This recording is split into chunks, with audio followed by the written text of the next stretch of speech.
Hey guys, Zennosh here and welcome to Exos Heroes. Today in this video, it's time to review the Fate Core Monica yet again. Why? Because she is going to receive her core reverse upgrade tomorrow, Monday. And she's definitely going to receive some new skill effects. And let's see if her new skill effects are going to be helpful in the current meta contents or not. Because so far, she has been a trash unit. Looking into her artworks, it definitely looks pretty hot. A wifey material indeed, isn't she? But well, the artwork still remains the same. Notice, core reverse chance increase supernova Monica recruit. The period is going to be starting after maintenance. That's going to be tomorrow, April 19 until April 26th, Monday, 1:59, 2021 UTC time. The main hero. You can recruit hero plus Fate Core with higher probability than premium recruitment. As a black Fate Core hero unit, she is going to drop at 0.7% chance from her own banner, and you can get her for free after 19 multi-summons in her banner. So those are the data. Now let's start talking about the skill changes. Highlight has been added on the passive skill. The passive effect is known as the focus fire 2. Afflicts target with the focus fire mark and decreases dodge block for 1 round on the basic attack, which is pretty great for the Japanese standard battles. If you can decrease the dodge and block effect of a particular target, definitely you will be able to deal some good sustainable damage on those opponents.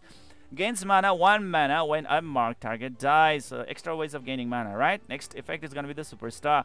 Afflicts the target with attention mark for 7 turns. When the skill hits, increases all damage over time effect on the target hero with attention by 100%. So you cannot underestimate the dot damage when the superstar effect is around. It can really hurt the opponents even if they are fast guardian units. So that's how powerful it is. Next is going to be the fan club.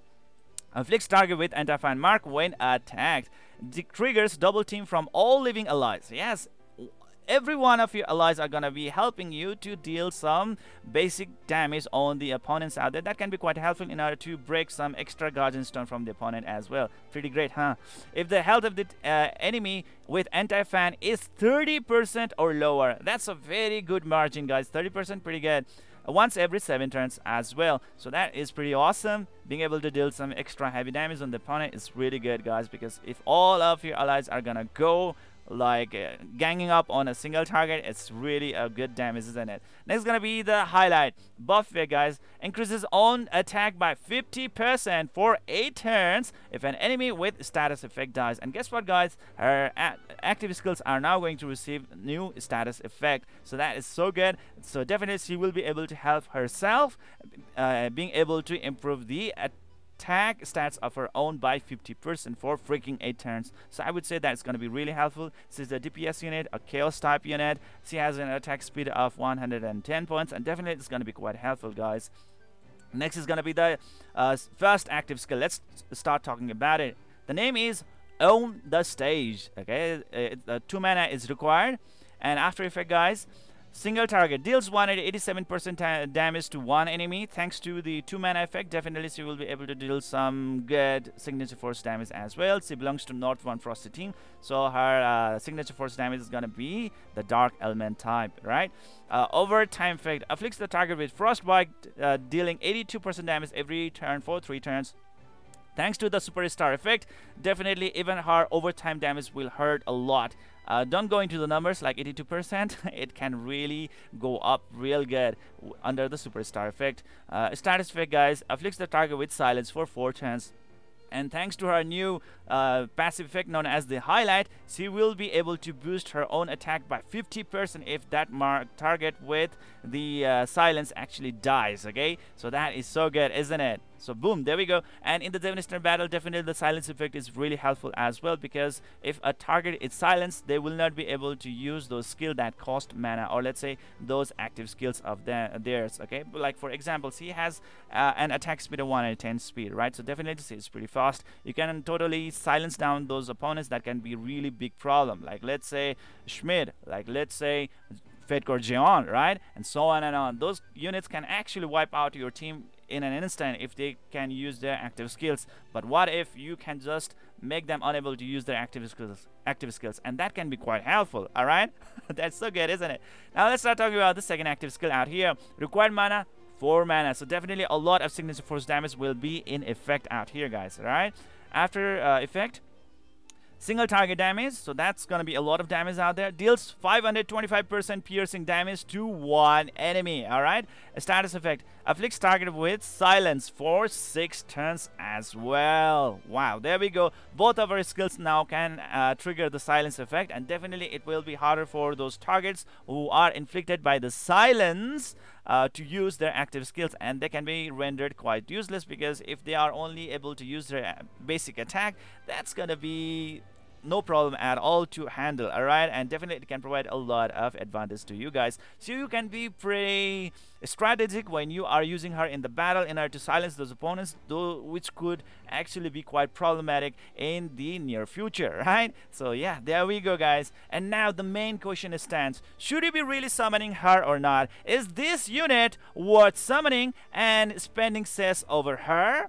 And I would say not really. You might really want to keep your cess, because, well, the first anniversary is going to come real soon. Yes, you heard me right. And maybe at that time we might actually be getting some really cool characters out there. So yeah, you might want to actually save your cess for those events out there, like first anniversary. Okay.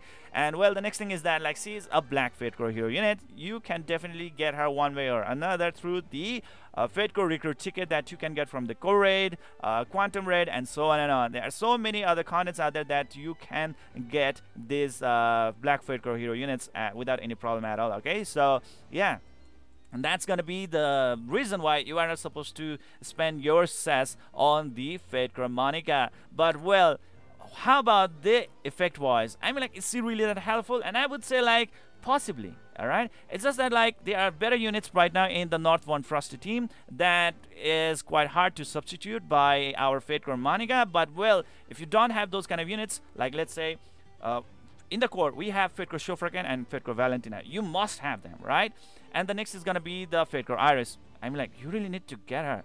Next is gonna be the Fate Core Tantala for the improved sustenance, or you can use Dorka for the improved healing, or you can use Fate Core Talia for some really good sustenance out there, right? And then for damage, we have Fate Core Brook to deal a lot of damage with a lot of turn resets and a lot of extra damages. So that is really great. But instead of Fate Core Brook, you can actually use her as well, because in the North 1 Frosty team, the main target is to make sure your Fate Core Valentina gets her turn, which is a very, very slow unit, right?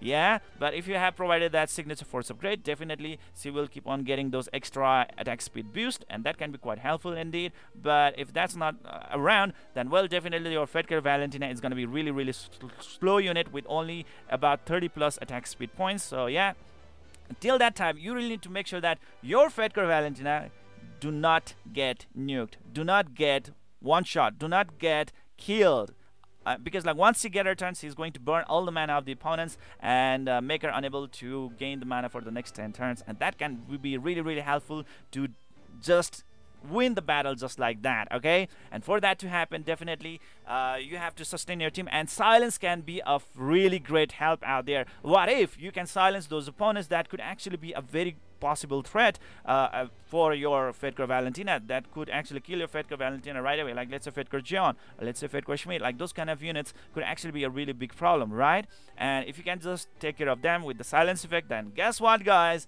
your Fate Core Valentina has better chance of standing in the battle, and when she gets her turn, boom, there we go, easy win. Okay, most of the time.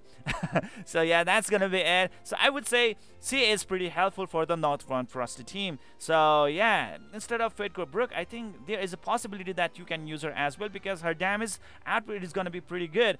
525% piercing damage to one enemy with 4 mana effect. Come on, it is pretty hard hitter. If she can actually deal that critical damage, then well, ladies and gentlemen, the damage that she can deal is gonna be pretty insane. So yeah, pretty viable unit. I would say you are not supposed to sleep on her. She definitely can really make you pretty happy. Okay, so that's all there is to it.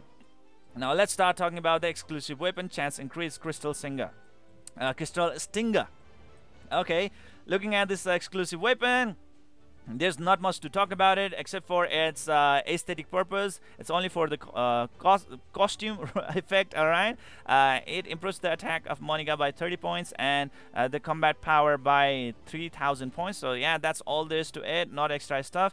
Not much different than any other normal fated weapons out there. So it's not really that wise decision to spend your cash, spend your cess into the exclusive weapon banners. Okay, so don't spend them, because the rate at which the weapon drop is still 0.7% chance, and you can get it for free after 19 multi summons, which is totally ridiculous. It's being treated as same as the main hero unit, which it is not supposed to happen. Right, so anyways, that's all there is to it. If you guys have different insights, opinions about this unit, if you think that now she has actually become more powerful than I actually could imagine, then well, let me know in the comment section below. Let's have a discussion about that right away. I think she really has now got a pretty good utility in the team out there. Being able to silence with both of her skill is going to be a really great help in her to control the crowd out there. I mean, like, if you yeah, there we go, controlling the crowd and having some really good effect out there. So yeah, that's